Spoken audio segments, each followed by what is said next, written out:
ભૂપેન્દ્રભાઈ પટેલનો વધુ એક મહત્વપૂર્ણ નિર્ણય જમીનની ખેતી અને ખેતીથી બિનખેતીના હેતુફેરની કામગીરી અંગે બોનાફાઇડ પરચેઝરના કિસ્સામાં જમીન વેલ્યુએશનના આધારે પ્રીમિયમ વસૂલાતની મંજૂરીની સત્તા સોંપણીમાં ફેરફાર કરાયો છે। બોનાફાઇડ પરચેઝરના કિસ્સામાં 5 કરોડ રૂપિયા સુધીના જમીનના વેલ્યુએશન ઉપર પ્રીમિયમ મંજૂરી જિલ્લા કલેક્ટર આપી શકશે।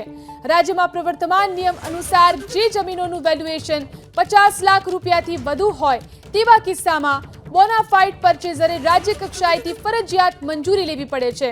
આવા પરચેઝર્સની અરજીની વધુ સંખ્યા તેમજ તેના પરિણામે મંજૂરી પ્રક્રિયામાં વિવિધ તબક્કે અરજીઓની વિચારણામાં વ્યતીત થતો સમય નિવારવા માટે મુખ્યમંત્રીએ સત્તા વિકેન્દ્રીકરણના હેતુસર મહત્વનો નિર્ણય કર્યો છે।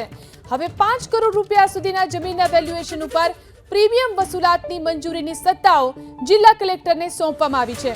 મુખ્યમંત્રી ભૂપેન્દ્રભાઈ પટેલના આ લોકાભિમુખ નિર્ણયને પરિણામે બોનાફાઇડ પરચેઝરની અરજીઓનો ઝડપથી નિકાલ થતા સમગ્ર કાર્યવાહી વધુ વેગવંતી બનશે અને પરિણામે વિકાસ પ્રક્રિયાને વેગ મળશે।